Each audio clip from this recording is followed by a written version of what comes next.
नमस्कार साथियों, आज लाप्लास ट्रांसफॉर्म का सेकंड दिन। आज हम लाप्लास ट्रांसफॉर्म में बेसिक फंक्शंस में पढ़ेंगे। सबसे पहले हमने कल किया था यूनिट स्टेप फंक्शन, फिर उसके बाद में हमने किया था एक्सपोनेंशियल फंक्शन, उसके बाद में किया था हमने रैंप फंक्शन। तो देखिए, अब हम रैंप फंक्शन में उसका आगे टर्म करते हैं पैराबोलिक फंक्शन।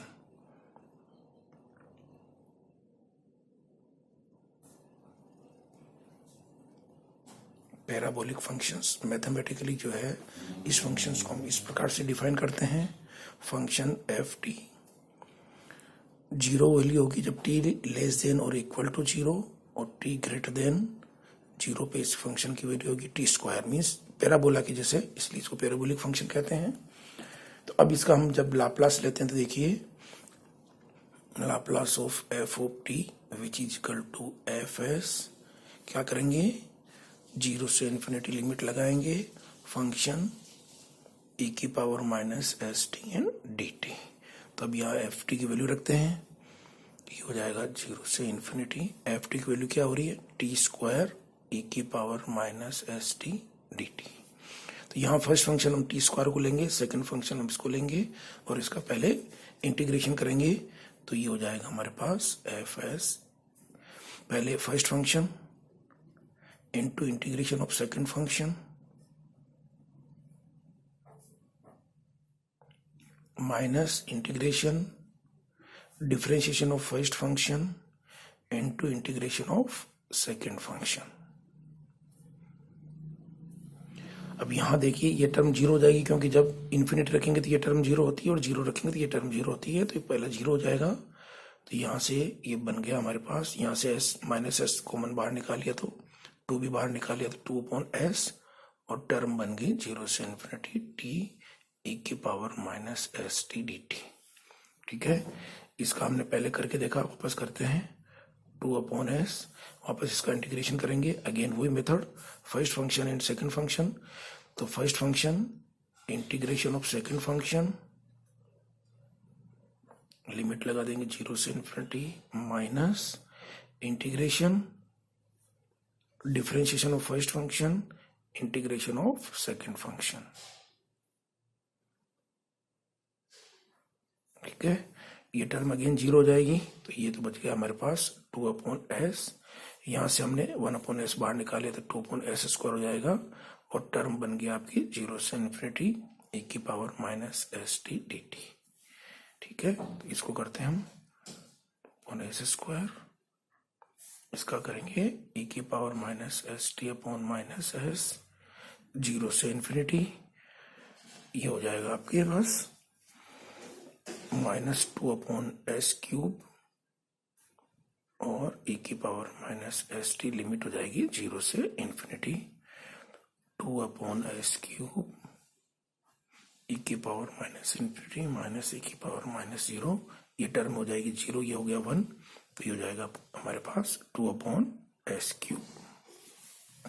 तो जो पैराबोलिक फंक्शन है, मींस लाप्लास टी स्क्वायर है, इसका लाप्लास लेते हैं तो हमारे पास आता है टू अपॉन एस क्यूब। इससे पहले हमने देखा था, जब लाप्लास हमको वन का लेते हैं तो ये आता हमारे पास वन अपॉन एस। लाप्लास जब टी स्क्वायर टी का लेते हैं, केवल टी का, तो ये आता हमारे पास वन अपॉन एस स्क्वायर। जब लाप्लास टी स्क्वायर का लेते तो आता टू अपॉन एस क्यूब। इसी को जब इसी मेथड से हम आगे बढ़ेंगे तो इसके जनरल टर्म लिख सकते हैं हम, लाप्लास ऑफ टी की पावर एन जो है वो क्या हो जाएगा, फैक्टोरियल एन अपॉन एस की पावर एन प्लस वन। ठीक है, तो ये जो है जनरल फॉर्मूला निकल गया हमारे पास। अब करेंगे हम पैराबोलिक फंक्शन के बाद ट्रिग्नोमेट्रिक फंक्शन। ट्रिग्नोमेट्रिक फंक्शंस में हम दो फंक्शंस का कर लेते हैं, बेसिक फंक्शंस का। तो सबसे पहले करेंगे हम साइन फंक्शन। साइन फंक्शन देखिए, साइन फंक्शन को जो है हम इस प्रकार से डिफाइन करते हैं, फंक्शन है एफ टी, ये है साइन ओमेगा टी, ये साइन फंक्शन है, टी लेस देन जीरो पे इसकी वैल्यू जीरो है, टी लेस देन जीरो पे इसकी वैल्यू जीरो, और टी ग्रेटर देन और इक्वल टू पे इसकी फंक्शन साइन ओमेगा टी है। तो इसका लाप्लास करते हैं, Laplace of F T which is equal to F S, again वही मेथड, जीरो से इन्फिनिटी फंक्शन ई की power minus S T D T. ठीक है, अब देखिए यहाँ पे फंक्शन क्या हमारे पास साइन ओमेगा टी। तो एक मेथड तो ये है, एक मेथड एक और सिंपल मेथड है, क्योंकि साइन ओमेगा टी को अगर हम एक्सपोनेंशियल टर्म में लिख सकते हैं तो साइन ओमेगा टी को हम ऐसे भी लिख सकते हैं, sine omega T is equal to E की power J omega T minus E की power minus J omega T upon twice J. तो अगर हम इस मेथड को इसके द्वारा करेंगे तो ये फॉर्मल साइन ओमेगा टी की जगह ये रखेंगे।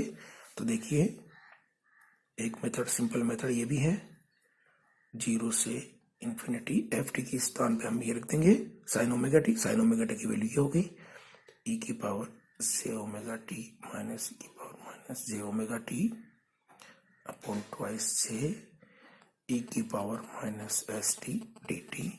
अब इसको सिंप्लीफाई कर लेते हैं तो 1/2 से हम बाहर निकाल लेते हैं, 0 से इंफिनिटी, और इसको सिंप्लीफाई कर लेते हैं तो ये जो इसके साथ गुणा हो जाएगा, e की power J omega T into E की power minus S T minus E की power minus J omega T E की power minus S T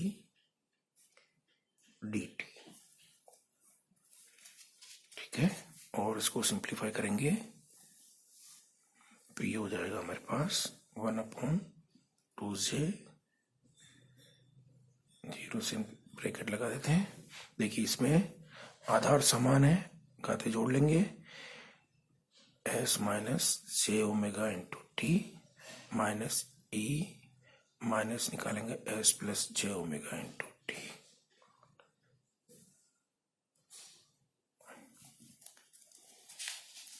simplify करते हैं इसको, ये हो जाएगा हमारे पास 1/2 जे। और सिंपल मैथमेटिक्स जैसा हमने पहले एक्सपोनेंशियल फंक्शंस में किया था तो इसको करेंगे तो ये हो जाएगा 1/s minus J omega minus 1/s plus J omega. ठीक है, और इसको और सिंप्लीफाई करेंगे तो ये आ जाएगा s plus J omega minus s plus J omega upon twice जे, और ये दोनों का multiplication means s square minus J square omega square. तो ये s से s कट, ऊपर हो गया ट्वाइस जे इंटू ओमेगा और नीचे हो गया ट्वाइस जे। इसको लिख सकते हैं S square plus omega square, चूंकि J square is equal to -1, ये हो जाएगा प्लस 2j से 2j कट, ये हो गया हमारे पास omega upon S square plus omega square. तो ये Laplace of sine omega T. ठीक है, ये मतलब फाइनल साइन ओमेगा टी का लाप्लास हो गया। इस कारण से अगर हमारे पास लाप्लास ऑफ साइन 5t का लाप्लास करना है तो क्या हो जाएगा, ये हो जाएगा 5/s स्क्वायर प्लस 5 का स्क्वायर मीन्स 25। ठीक है, इसी तरीके से अब हम कोसाइन फंक्शन की बात करते हैं। मान लीजिए हमारे पास फंक्शन है cosine function F T is equal to cos omega T. तो इसका लाप्लास करेंगे तो इसका लाप्लास भी इसी मेथड से कर सकते हैं। तो इसका लाप्लास लेना हो, Laplace of F T which is equal to F S which is equal to 0 से इंफिनिटी फंक्शन ई की power minus S T D T. अब यहां भी हम क्या करेंगे, कोस ओमेगा टी को एक्सपोनेंशियल टर्म में रखते हैं। कोस ओमेगा टी क्या लिख सकते हैं, ई की power J omega T plus E की power minus J omega T upon 2। ये कोस ओमेगा टी होता है, तो कोस ओमेगा टी की तो फंक्शन की जगह लिख लेंगे तो हमारे पास लाप्लास ट्रांसफॉर्म हो जाएगा 0 से इंफिनिटी ई की power J omega T plus E की power minus J omega T by 2 ए की power minus S T D T. और सिंपली 1/2 बाहर निकाल लिया हमने, 0 से इंफिनिटी, और इसको मल्टीप्लाई कर देंगे, ए की पावर जे ओमेगा टी की power minus S T plus E की power minus J omega T की power minus S T D T.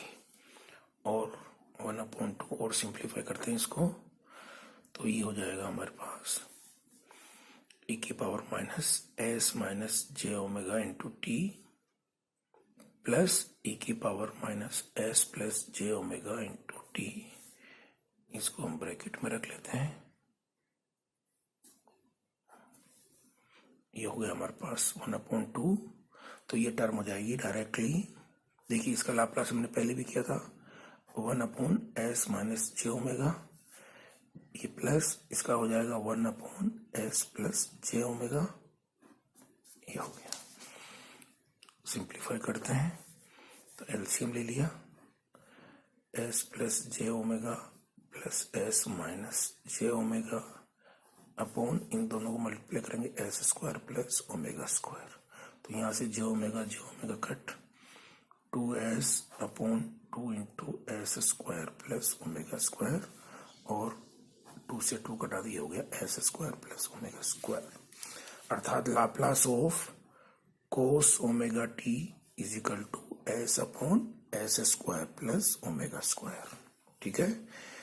Therefore अगर हमें Laplace of suppose example cos 3t, तो क्या हो जाएगा, S upon S square plus 3 का स्क्वायर मीन्स 9। ठीक है। तो ये हमारे पास ट्रिग्नोमेट्रिक फंक्शंस का लाप्लास हो गया। तो अब आप देखिए, हमने पहले कल लेक्चर्स में पढ़ा था basic definition of Laplace, unit step का लाप्लास क्या होता है, रैंप फंक्शन का लाप्लास फंक्शन, एंड एक्सपोनेंशियल का लाप्लास। आज हमने पढ़ लिया है पैराबोलिक फंक्शन का लाप्लास और ट्रिग्नोमेट्रिक फंक्शंस का लाप्लास। तो अब हमारे पास सारे बेसिक फंक्शंस हो गए और इनके लाप्लास कैसे निकालते हैं ये हो गया। तो फिर से रिवीजन करते हैं हम आज। देखिए आप, लाप्लास ऑफ 1 कांस्टेंट नंबर हो तो उसका लाप्लास क्या होता है, 1/s। इसी प्रकार से लाप्लास ऑफ कांस्टेंट नंबर, कोई भी नंबर ले लेंगे, मान लीजिए 10, तो इसका लाप्लास होगा 10/s।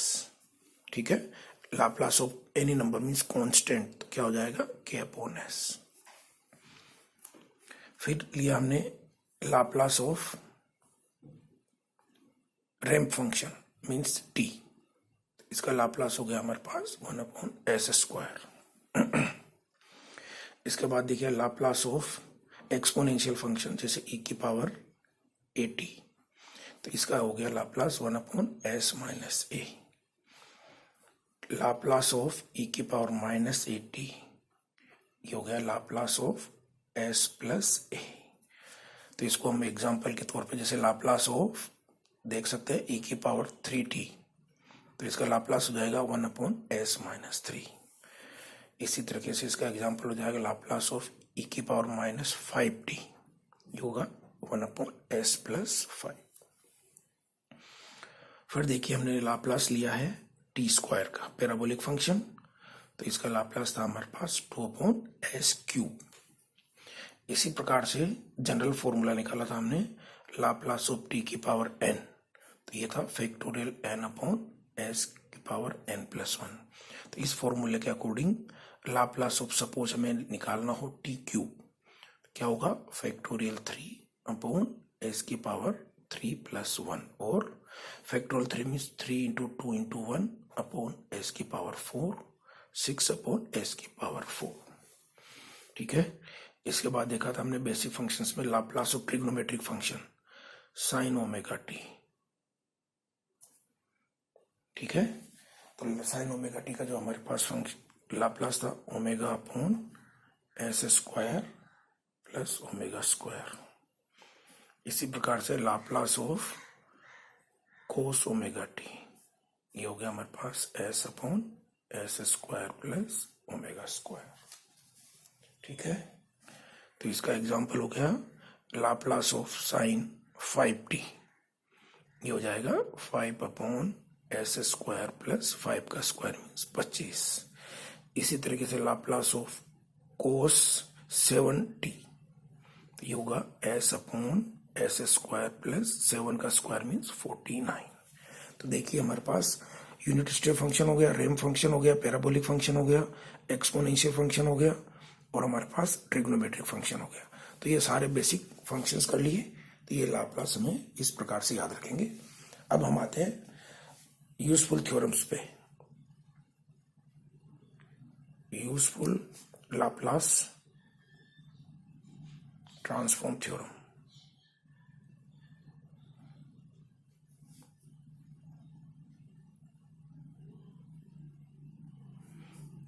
कुछ यूजफुल थ्योरम्स हैं जिनका हम सीधा अप्लाई करेंगे।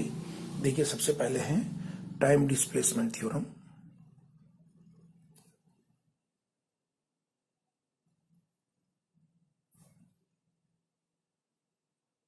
टाइम डिस्प्लेसमेंट थ्योरम जो कि रियल ट्रांसलेशन थ्योरम भी कहलाती है। देखिए, ये थ्योरम क्या कहती है?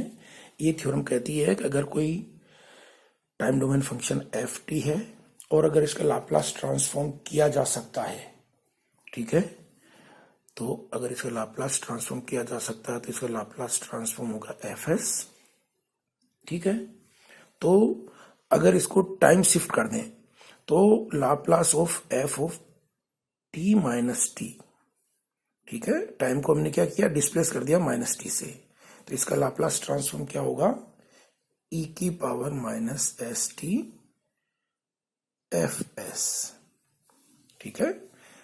टाइम डिस्प्लेसमेंट थ्योरम क्या कह रही है कि यदि कोई फंक्शन एफ टी है जिसका लाप्लास किया जा सकता है और वो लाप्लास है एफ एस, तो अगर इस टाइम को हम शिफ्ट कर दें, डिस्प्लेस कर दें माइनस टी से, टी के स्थान पर टी माइनस टी कर दें, और अब उसका लाप्लास लेंगे तो क्या आएगा कि जितना समय से हम उसको डिस्प्लेस किया, पीछे किया, ठीक है, तो वो टर्म मल्टीप्लाई हो जाएगी ई की पावर माइनस एस टी।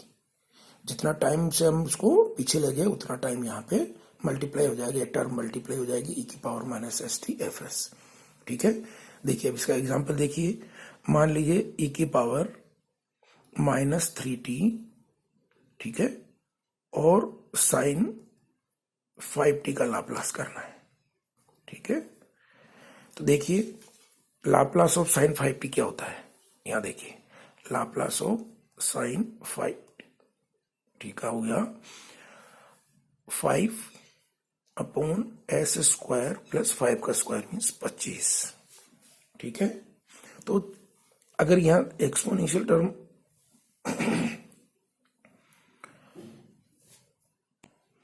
तो ये एग्जांपल हो जाएगा हमारे पास कॉम्प्लेक्स ट्रांसलेशन का, जिसमें ई की पावर माइनस एस टी आ रहा है, माइनस 3t आ रहा है, तो एस की जगह एस प्लस 3 लिखेंगे, तो इसका लाप्लास हो जाएगा 5 upon S plus 3 square plus 25, और इसको सिंप्लीफाई करेंगे, जहां जहां एस था उसकी जगह हमने एस प्लस 3 कर दिया, तो ये हो जाएगा 5 अपॉन एस स्क्वायर, सिंप्लीफाई कर लेंगे इसको, 6s प्लस 9 प्लस 25 34, ये इसका आंसर होगा। ये एप्लीकेशन हो गया टाइम डिस्प्लेसमेंट थ्योरम, और उसके बाद में कॉम्प्लेक्स ट्रांसलेशन थ्योरम।